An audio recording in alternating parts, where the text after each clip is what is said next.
이 시간 함께 찬양하심으로 주님 앞에 우리의 마음을 엽니다. 찬송가 14장 구세주를 아는 이들, 우리 반주에 맞추어 힘차게 찬양하겠습니다.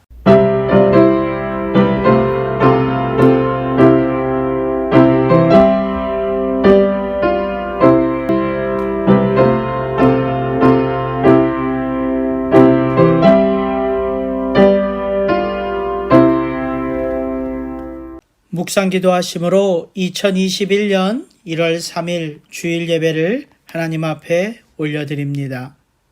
여호와는 나의 목자시니 내가 부족함이 없으리로다.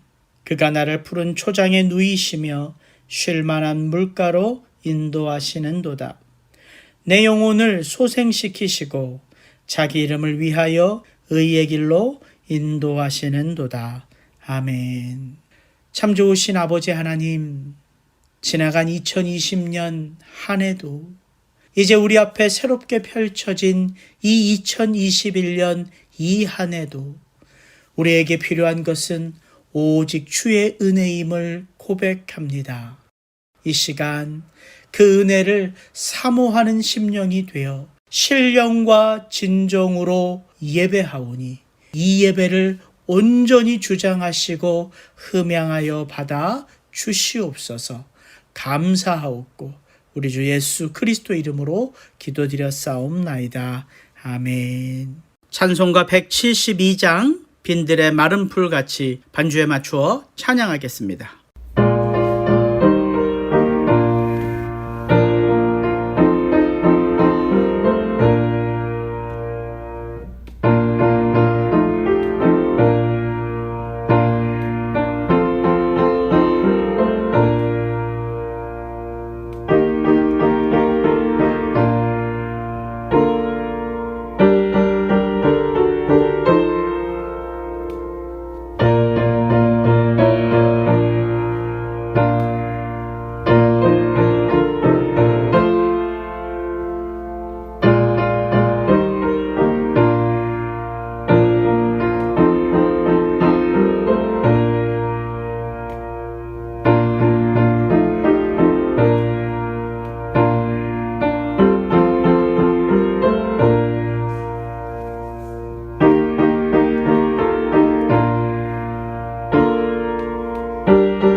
사도신경으로 우리의 신앙을 고백하겠습니다. 전능하사 천지를 만드신 하나님 아버지를 내가 믿사오며 그 외아들 우리 주 예수 그리스도를 믿사오니 이는 성령으로 잉태하사 동정녀 마리아에게 나시고 본디오 빌라도에게 고난을 받으사 십자가에 못 박혀 죽으시고 장사한 지 사흘 만에 죽은 자 가운데서 다시 살아나시며 하늘에 오르사 전능하신 하나님 우편에 앉아 계시다가 저리로서 산자와 죽은 자를 심판하러 오시리라. 성령을 믿사오며 거룩한 공회와 성도가 서로 교통하는 것과 죄를 사하여 주시는 것과 몸이 다시 사는 것과 영원히 사는 것을 믿사옵나이다. 아멘. 홍신덕 장로님, 우리를 위하여 대표기도 해주시겠습니다. 아버지 하나님, 오늘도 우리에게 저 아브라함이 아버지 하나님 앞에 엎드렸던 것을 떠올리며 아버지 하나님 앞에 우리의 모든 것을 내려놓는 이 시간, 신령과 진정의 시간을 허락하시니 감사드립니다. 금년이 새해에도 우리에게 또 우리를 새롭게 하는 목표, 기도의 무릎으로 승부하자라는 귀하고 복된 목표로 일어서게 하시니 감사드립니다. 금년은 이렇게 팬데믹의 시대를 끝낼 수 있는 해로 허락하시는 줄로 믿고 감사드립니다. 끝나지 않을 것 같은 때, 노아 홍수, 소돔과 고모라의 멸망 같은 때였지만 이렇게 면역제를 허락하시고 또 다시 소망을 품게 하시니 감사드립니다. 아버지 하나님이 소망의 해에 지난 한 해 동안 우리로 겪게 하신 그 고통의 원인을 날마다 되새기며 허락하신 날들에 하나님의 전신갑주를 단정히 하기에 애쓰는 우리 모두 되길 간구합니다. 금년도 늘 연약한 우리의 믿음을 의지하는 자들이 아니라 풍성하신 아버지 하나님의 은혜로 평강을 기원하는 삶을 결단하며 사랑하고 사랑하라라는 주님의 계명을 우리의 모든 몸으로 실천하며 우리의 열매가 오직 아버지 하나님의 영광되는 이 2021년 되길 간구하며 또한 그렇게 허락하실 줄 믿고 감사드립니다. 금년에도 우리의 날마다가 기뻐하며 기도하며 감사하기를 쉬지 아니하는 또 한 해 되기를 간구합니다. 오늘도 또 우리 리사운드 예수 공동체의 강단을 사랑하시어서 이형우 목사님을 단에 세우시고 마치 타작마당에서의 타작기 같은 말씀으로 우리를 알곡되게 하시는 줄로 믿으며 거룩하신 예수님 이름으로 기도합니다. 아멘. 오늘 우리에게 주시는 하나님의 말씀은 창세기 18장 9절부터 21절까지의 말씀입니다. 저와 여러분이 한 목소리로 봉독하실 때에 우리 주님의 귀한 음성으로 들려지는 축복이 있기를 바랍니다. 그들이 아브라함에게 이르되 내 아내 사라가 어디 있느냐 대답하되 장막에 있나이다. 그가 이르시되 내년 이맘때 내가 반드시 내게로 돌아오리니 내 아내 사라에게 아들이 있으리라 하시니 사라가 그 뒤 장막문에서 들었더라. 아브라함과 사라는 나이가 많아 늙었고 사라에게는 여성의 생리가 끊어졌는지라. 사라가 속으로 웃고 이르되 내가 노쇠하였고 내 주인도 늙었으니 내게 무슨 즐거움이 있으리요. 여호와께서 아브라함에게 이르시되 사라가 왜 웃으며 이르기를 내가 늙었거늘 어떻게 아들을 낳으리요 하느냐. 여호와께 능하지 못한 일이 있겠느냐. 기한이 이를 때에 내가 내게로 돌아오리니 사라에게 아들이 있으리라. 사라가 두려워서 부인하여 이르되 내가 웃지 아니하였나이다. 이르시되 아니라 내가 웃었느니라. 그 사람들이 거기서 일어나서 소돔으로 향하고 아브라함은 그들을 전송하러 함께 나가니라. 여호와께서 이르시되 내가 하려는 것을 아브라함에게 숨기겠느냐. 아브라함은 강대한 나라가 되고 천하 만민은 그로 말미암아 복을 받게 될 것이 아니냐. 내가 그로 그 자식과 권속에게 명하여 여호와의 도를 지켜 의와 공도를 행하게 하려고 그를 택하였나니 이는 나 여호와가 아브라함에게 대하여 말한 일을 이루려 함이니라. 여호와께서 또 이르시되 소돔과 고모라에 대한 부르짖음이 크고 그 죄악이 심히 무거우니 내가 이제 내려가서 그 모든 행한 것이 과연 내게 들린 부르짖음과 같은지 그렇지 않은지 내가 보고 알려 하노라. 아멘. 2021년 첫 주일 예배로 하나님 앞에 우리가 서 있습니다. 이 시간 함께 예배하는 가족들이 있다면 이렇게 한번 서로 좀 축복하셨으면 좋겠어요. 올 한 해도 주의 은혜와 또 주께 허락하신 믿음을 통하여 우리 승리합시다. 이렇게 한번 서로를 축복하셨으면 좋겠습니다. 우리는 지난주 전능하신 하나님 엘샤다이에 대하여 함께 살펴보았습니다. 하나님은 왜 당신 스스로를 나는 전능하다 이렇게 아브라함에게 말씀하셨을까요? 우리가 하나님의 그 전능하심을 다 이해하고 또 온전히 다 체험하기는 어려울 것입니다. 그러나 아브라함의 이야기를 통하여 우리가 발견한 하나님의 전능하심이 있었지요. 하나님의 전능하심은 우리의 생각과 계획을 넘어서서 일하시는 하나님을 우리에게 소개합니다. 또한 우리가 처한 상황과 환경을 넘어서서 역사하시는 하나님을 보여주었지요.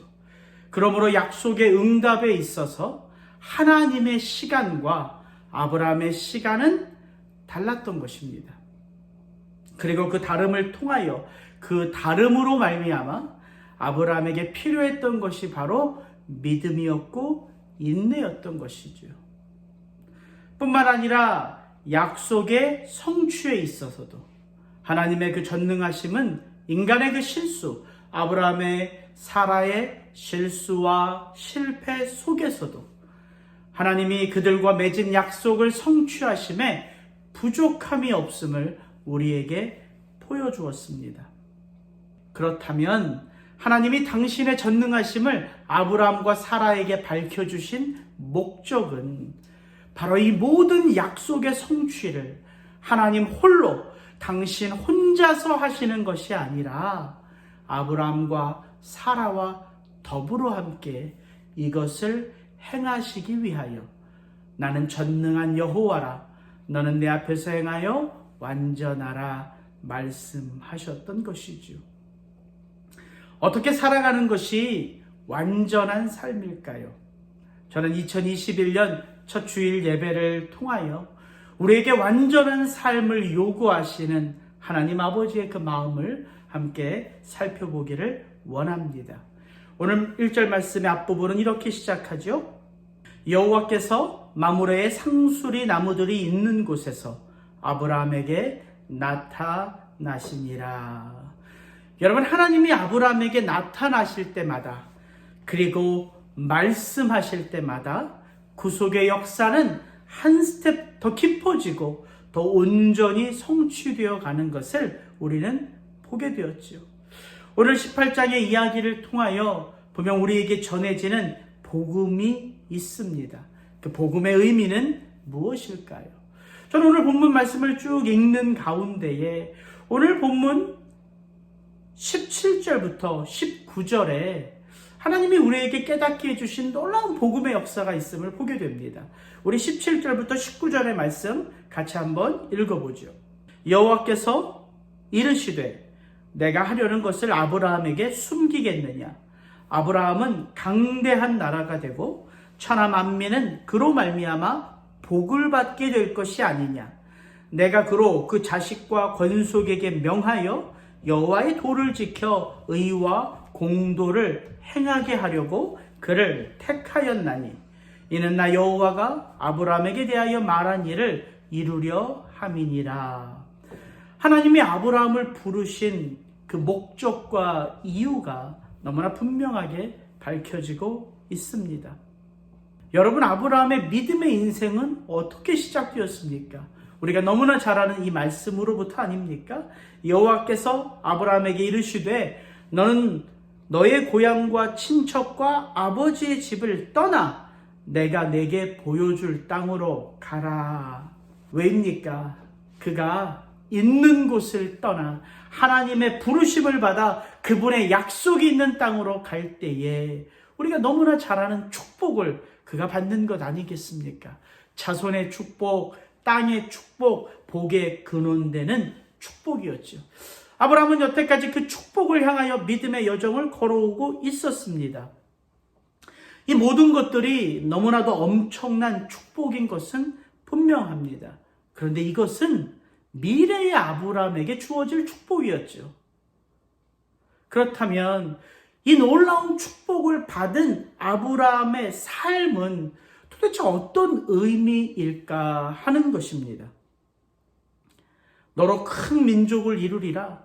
내 이름을 창대케 하리라. 내 자손이 하늘의 별과 같이 땅의 모래와 같이 많으리라. 너는 눈을 들어 동서남북을 바라보라. 보이는 땅을 내가 너와 내 자손에게 주리니 영원히 이르리라. 그런 놀라운 축복을 받았습니다. 그런데 안타깝게도 아브라함에게 이 축복은 보지 못하고 누리지 못할 축복이었습니다.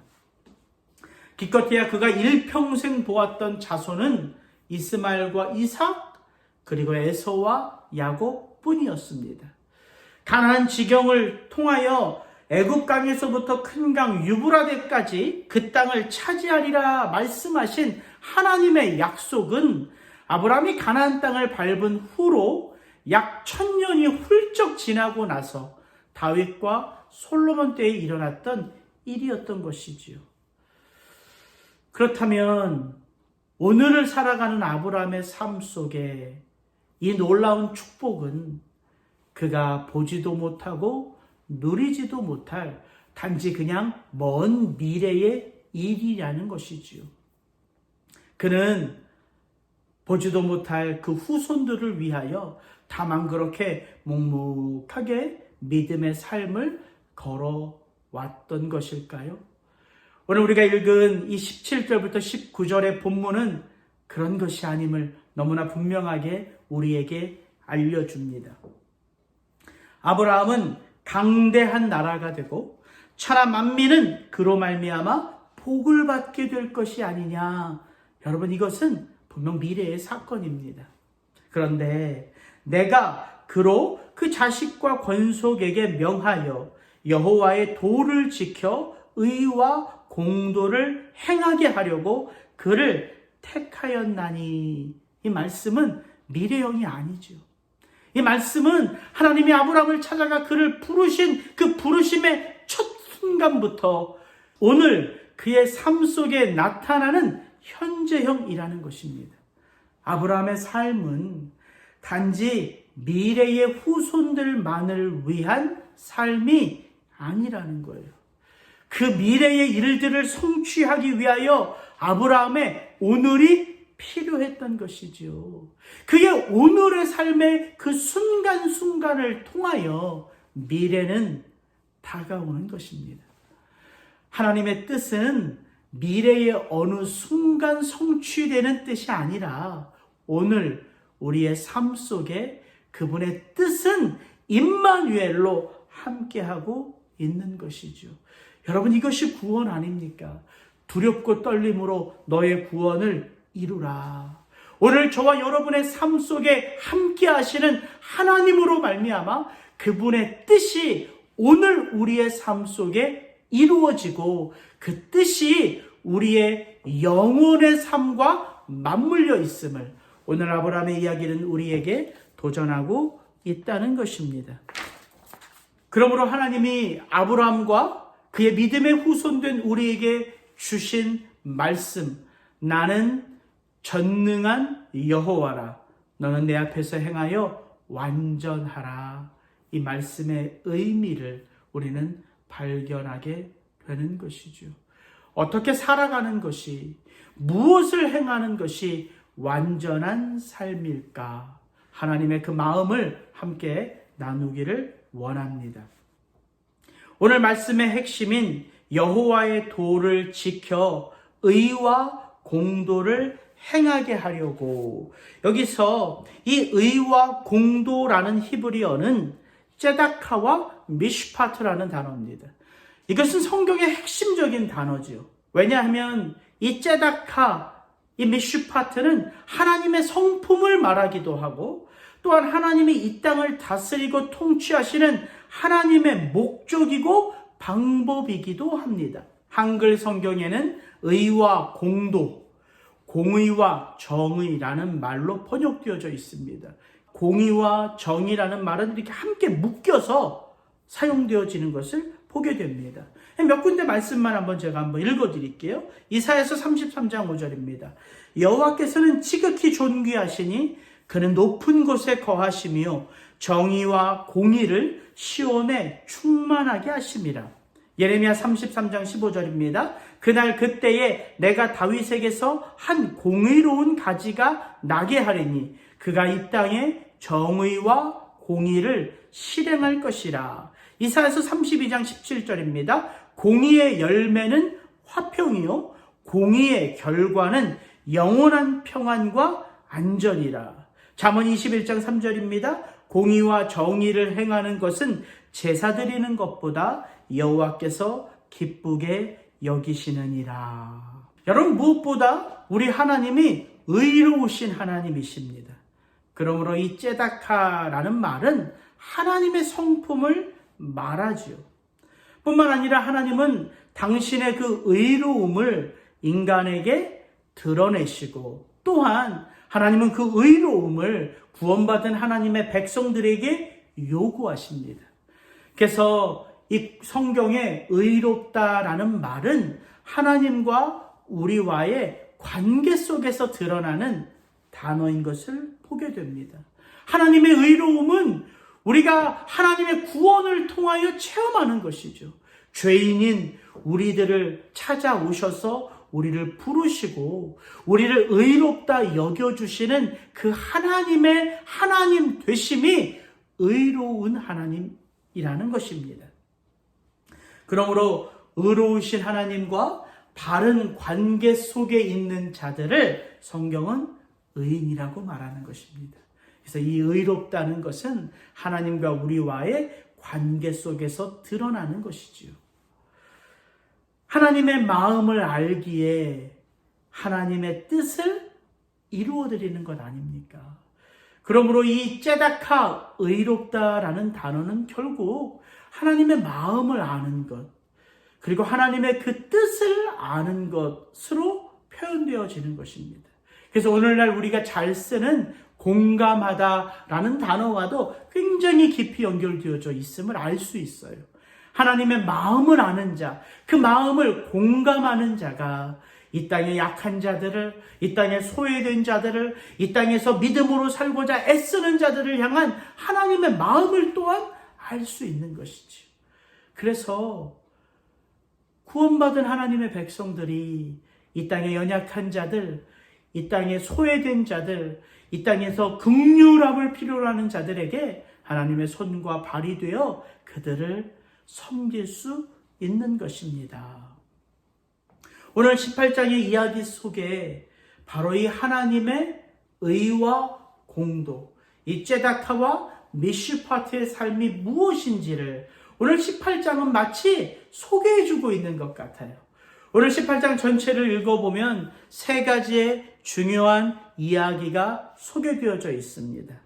첫 번째, 그것은 어느 날이 뜨거울 때에 세 명의 나그네를 대접하는 아브라함의 모습이죠. 그 세 명의 나그네가 누구였습니까? 바로 두 천사와 하나님이셨습니다. 두 번째, 그 나그네들을 섬길 때에 여호와께서 사라에게 내년 이맘때에 너에게 아기가 있으리라 말씀하시죠. 그때 그 여호와의 말씀 앞에서 사라는 웃습니다. 그 마음에, 그 심중에 웃지요. 마치 17장의 아브라함의 모습과 똑같습니다. 아브라함이 엎드려 웃으며 마음속으로 이르되 100세 된 사람이 어찌 자식을 낳을까? 사라는 90세니 어찌 출산하리요? 하고. 오늘 본문에 보면 사라가 자신에게 아기가 있을 것이라고 말씀하시는 여호와의 말씀 앞에서 웃지요. 이것이 무엇을 의미합니까? 그는 자신의 불가능함 속에서 하나님의 전능하심을 보도록 요청받은 것입니다.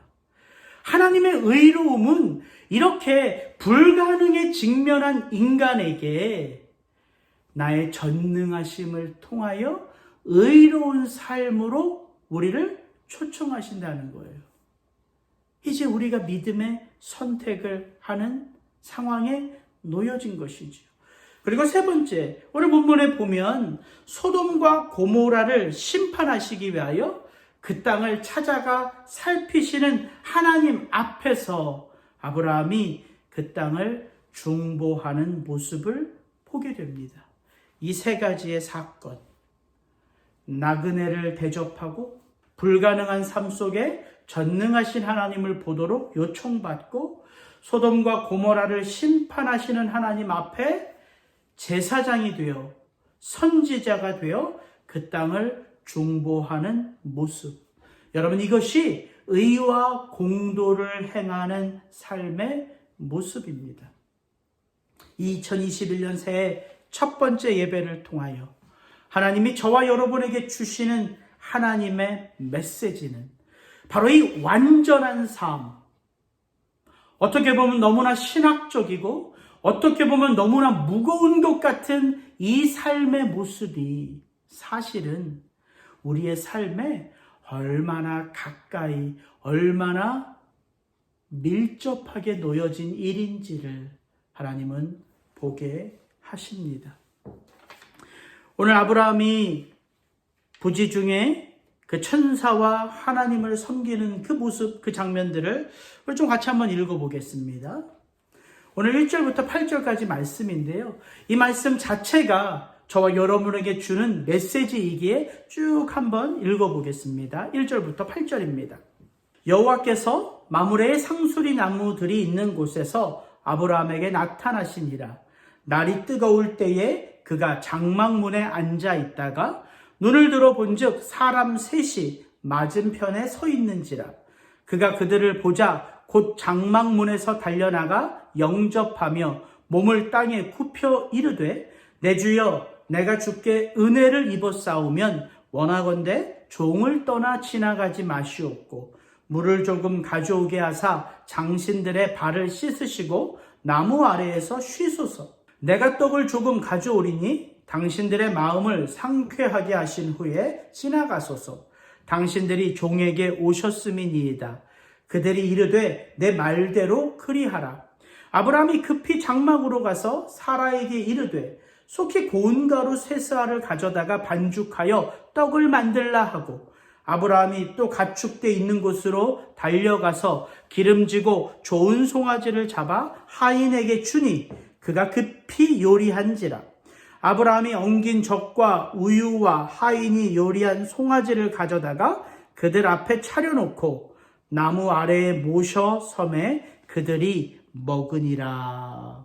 여러분이 아브라함의 모습 속에서 어떤 섬김의 모습을 봅니까?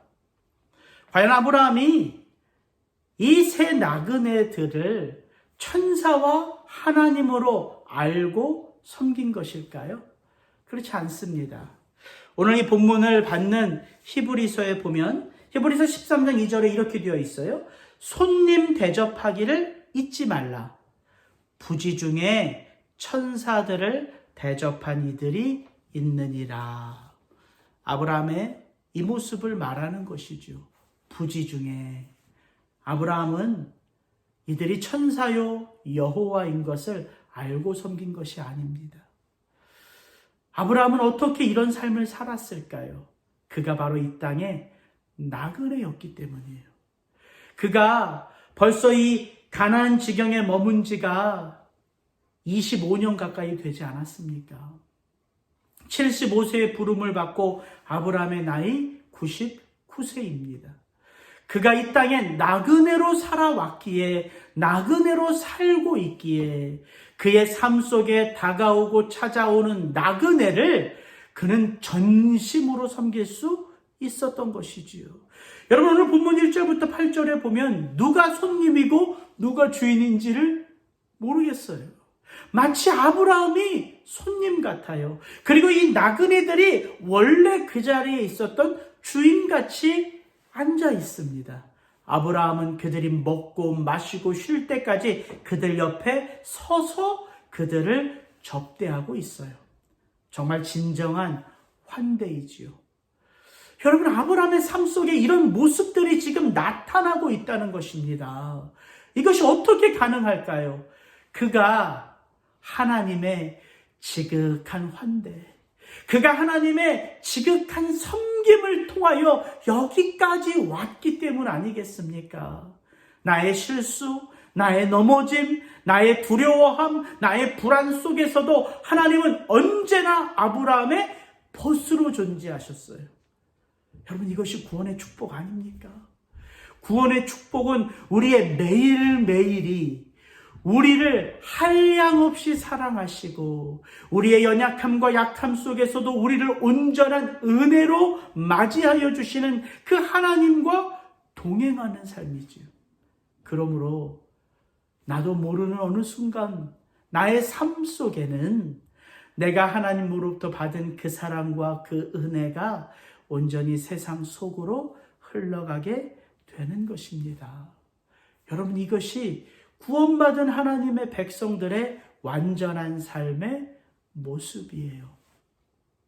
여러분, 언제 어느 순간에 하나님이 수많은 사람들의 모습으로 여러분의 삶의 자리에 신방을 오실 수 있다는 것입니다. 섭섭하게 대하지 마시고요. 여러분의 상황과 형편 속에서 그들을 대하지 마시고요. 여러분이 하나님으로부터 받은 그 사랑과 그 은혜의 마음으로 그분들을 섬길 때에 여러분은 하나님의 신방을 온전히 맞이하는 하나님의 권속이 되는 것입니다. 우리의 삶 속에 그런 은혜의 모습들이 있는 것이지요. 오늘 두 번째 이야기는 아브라함은 이 새 나그네가 천사요 여호와인 줄을 모르고 대접했지만 그분은 여호와이셨습니다. 그래서 여호와는 왜 이 아브라함과 사라를 방문하셨는가? 아브라함과 사라에게 내년 이맘때에 있을 복된 소식을 재차 가르쳐 주시기 위하여 이 집을 방문하신 것이죠. 그것이 오늘 본문 9절부터 이어지는 내용입니다. 제가 한번 읽어드릴게요. 그들이 아브라함에게 이르되 내 아내 사라가 어디 있느냐? 대답하되 장막에 있나이다. 그가 이르시되 내년 이맘때 내가 반드시 내게로 돌아오리니 내 아내 사라에게 아들이 있으리라 하시니 사라가 그 뒤 장막문에서 들었더라. 아브라함과 사라는 나이가 많아 늙었고 사라에게는 여성의 생리가 끊겨졌는지라. 사라가 속으로 웃고 이르되 내가 노쇠하였고 내 주인도 늙었으니 내게 무슨 즐거움이 있으리요. 여호와께서 아브라함에게 이르시되 사라가 왜 웃으며 이르기를 내가 늙었거늘 어떻게 아들을 낳으리요 하느냐.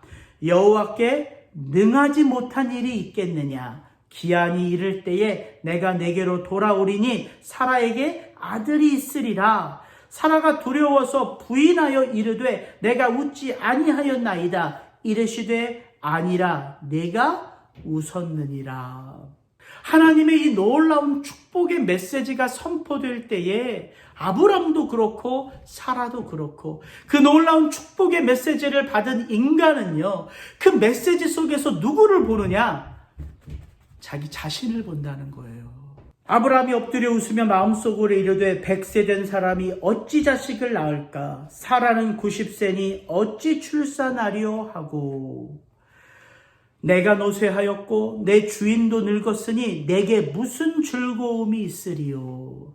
여러분, 이것이 아브라함과 사라의 모습이었고요. 여러분, 이것이 또한 우리들의 모습입니다.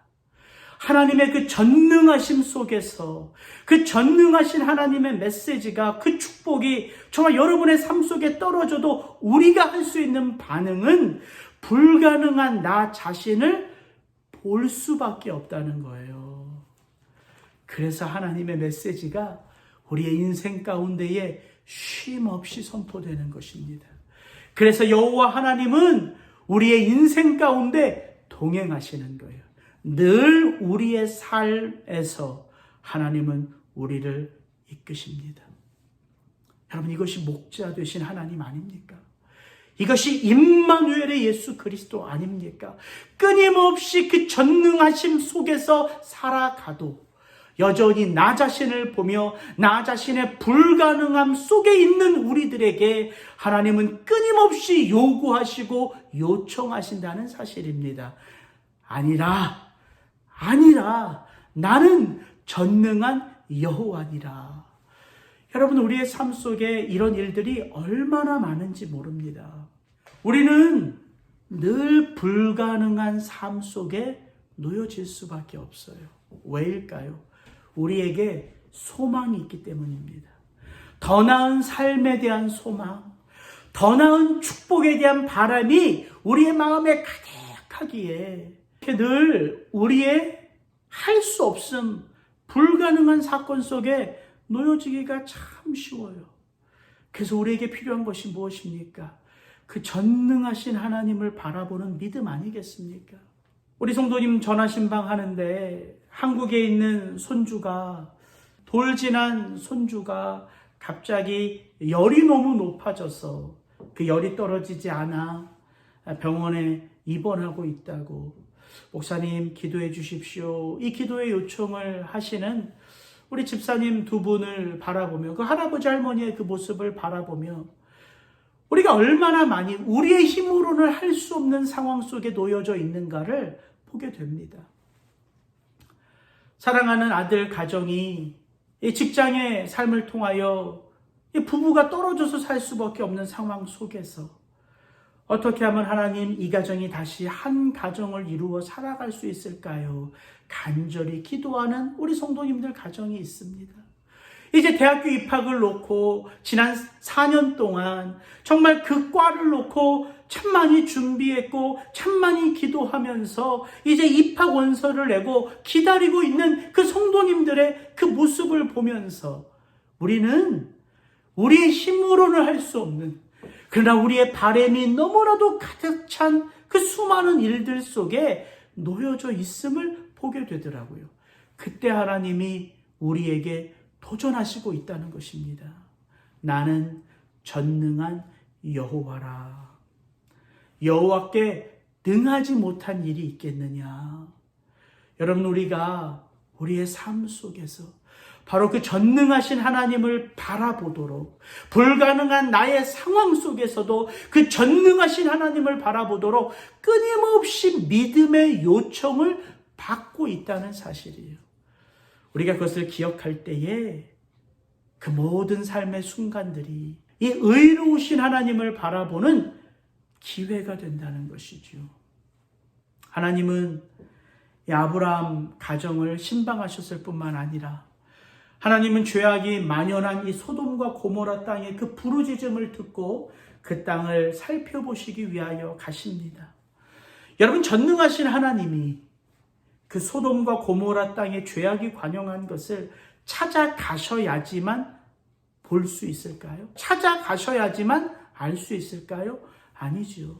그분의 전능하심은 보지 않아도 듣지 않아도 다 아시죠.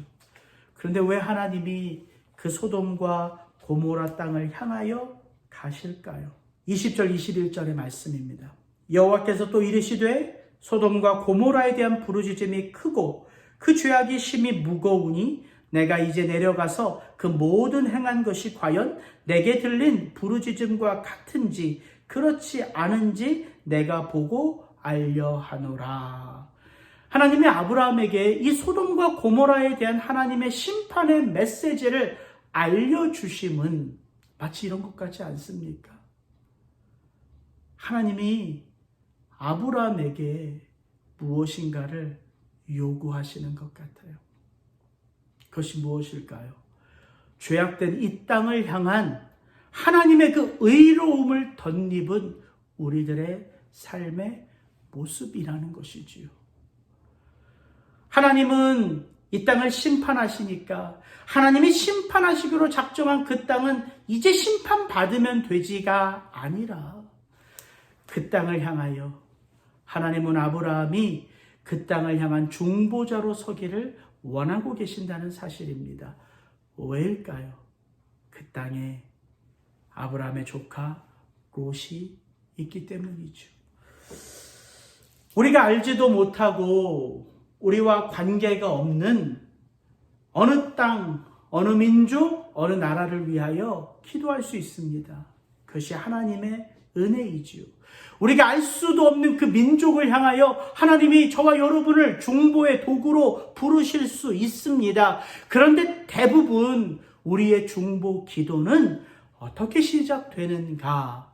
결국은 우리가 알고 있는, 우리와 관계 맺고 있는 우리의 삶 속에 붙여주신 중보자들을 통하여서 이루어지고 있다는 것이죠. 여러분, 그것이 중보 기도의 시작이고 그것이 바로 의로운 자가 이 세상과 관계 맺는 삶의 모습이라는 거예요. 문득 이런 생각이 들었어요. 제가 산책을 많이 하잖아요. 이제 제 딸들이 다니는 퍼누드 학교를 많이 돕니다. 그리고 이제 제 딸들이 갈 이제 노스크리 하이스쿨도 많이 돌아요. 그럼 그때마다 우리 성도님들을 위하여 기도하기도 하지만 특별히 이제 그 학교를 돌 때에는 많이 이런 기도를 합니다.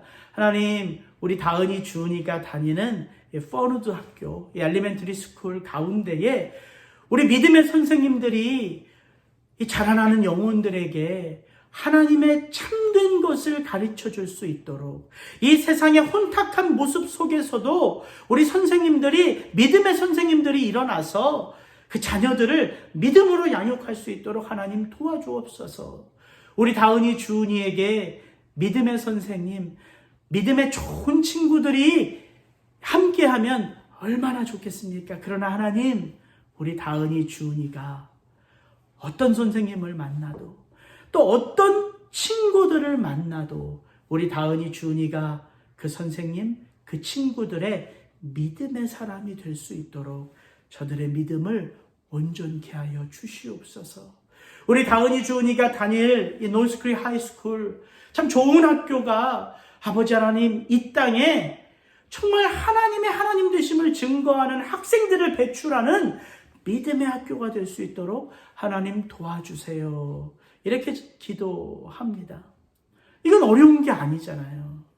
제가 알 수 없는 어떤 학교를 위하여 기도하는 것은 특별한 은혜가 있어야 되고 특별한 부르심이 있어야 하지만 내 딸들이 다니는 학교를 위하여 기도하는 것은 전혀 저에게 어려운 것이 아닙니다.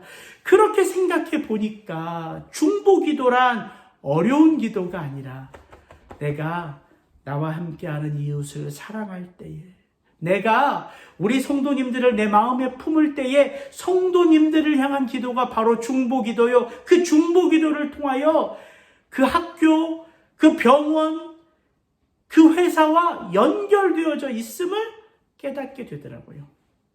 코비드-19이 터지고 우리 간호사로 있는 우리 성도님들이 있잖아요. 우리 레이첼, 우리 예영 자매, 우리 김세라 집사님, 또 우리 사라 자매님도 병원에서 있고요. 우리 손미아 집사님. 제가 우리 성도님들을 위하여 기도할 때에 하나님, 우리 김세라 집사님이, 송미아 집사님이, 우리 사라 자매님이, 우리 예영이가 밟고 있는 그 땅이 하나님의 임재가 나타나는 하나님의 나라가 되게 하여 주옵소서. 기도할 때 어느덧 저는 그 병원을 향한 중보 기도자가 되는 것이지요. 하나님, 그 열이 떨어지지 않는 그 영혼, 그 손주를 위하여 기도하시는 우리 집사님들의 그 마음을 하나님이 아시기에 하나님 그 병실에서 그 의사 선생님의 처방과 그 치료를 통하여 그 열이 떨어지고 두려워 떠는 부모들이 하나님의 하나님 되심을 체험하게 해주십시오 라고 기도할 때에 저는 어느덧 우리 집사님들의 손주를 놓고, 우리 집사님들의 아들 며느리를 놓고, 그리고 그 병원을 놓고 기도하고 있는 것 아니겠습니까? 여러분, 하나님이 저와 여러분들에게 요구하시는 의로운 삶이란 어려운 삶이 아니라 사실은 우리의 삶에 가까이 있는, 아니 늘 우리가 놓여져 있는 그 상황 속에서 우리가 얼마든지 할 수 있는 의로운 삶이라는 거예요. 여러분, 그것이 올해 저와 여러분들을 부르시는 하나님의 목적이라는 것입니다. 창세기 17장에 하나님이 아브라함에게 할례를 약속하지요. 언약의 표정으로서의 할례. 그리고 할례받은 아브라함의 모습 속에 드러나는 첫 번째 모습이 나그네를 섬기고 소돔과 고모라에 있는 그 조카 롯을 위하여 그 패역한 소돔과 고모라 땅을 중보하는 자의 모습으로 서게 됩니다. 아브라함은 먼 미래에 있을 어떤 놀라운 축복으로 부름받은 것만이 아니라 그는 오늘의 삶 속에, 바로 그의 오늘의 삶 속에 하나님의 의와 공도를 행함으로 인하여 하나님의 뜻을 이 땅 가운데 드러내는 하나님의 아들이, 하나님의 벗이 되어진 것 아니겠습니까? 신명기 이 말씀 한번 읽어드리고 오늘 말씀 마치고자 합니다. 신명기 10장 16절부터 20절의 말씀입니다. 그러므로 너희는 마음의 할례를 행하고 다시는 목을 곧게 하지 말라. 너희의 하나님 여호와는 신 가운데 신이시며 주 가운데 주시요 크고 능하시며 두려우신 하나님이시라. 사람을 외모로 보지 아니하시며 뇌물을 받지 아니하시고 고아와 과부를 위하여 정의를 행하시며 나그네를 사랑하며 그에게 떡과 옷을 주시나니 너희는 나그네를 사랑하라. 전에 너희도 애굽 땅에서 나그네 되었음이니라. 내 하나님 여호와를 경외하여 그를 섬기며 그에게 의지하고 그의 이름으로 맹세하라. 창세기 17장 18장에 아브라함의 이야기를 너무나 압축하여 표현하고 있는 말씀처럼 제게 다가오더라고요. 하나님의 그 위대하심, 하나님의 그 전능하심은 다르게 표현되는 것이 아니라 이 땅에 연약한 고아와 과부를 위하여 정의를 행하시고 나그네를 사랑하여 그에게 떡과 옷을 주시는 하나님의 모습으로 드러나고 있다는 거예요. 하나님은 저와 여러분에게 나는 전능한 여호와라. 너는 내 앞에서 행하여 완전하라. 어려운 요구를 하시는 게 아니었던 것입니다. 늘 우리가 그 가운데 있고 늘 우리가 행하는 그 행함의 모습이 의와 공도를 행하는 하나님의 자녀들의 모습인 것을 오늘 하나님은 저와 여러분에게 말씀하십니다. 그 하나님의 말씀이 오늘도 저와 여러분의 삶 속에 살아있는 능력의 말씀 되기를 주의 이름으로 축복합니다. 같이 기도하겠습니다. 참 좋으신 아버지 하나님, 오늘 아브라함의 이야기, 사라 이야기가 담겨진 창세기 18장의 이야기를 통하여 우리는 미래의 먼 어떤 구원의 완성을 위하여 살아가는 자들이 아니라 오늘 저와 우리 성도님들이 살아가는 바로 이 땅의 이 순간의 삶을 통하여 하나님의 놀라운 구원의 섭리는, 하나님의 뜻은 바로 우리의 삶 속에서 성취되고 있음을 보게 되었습니다.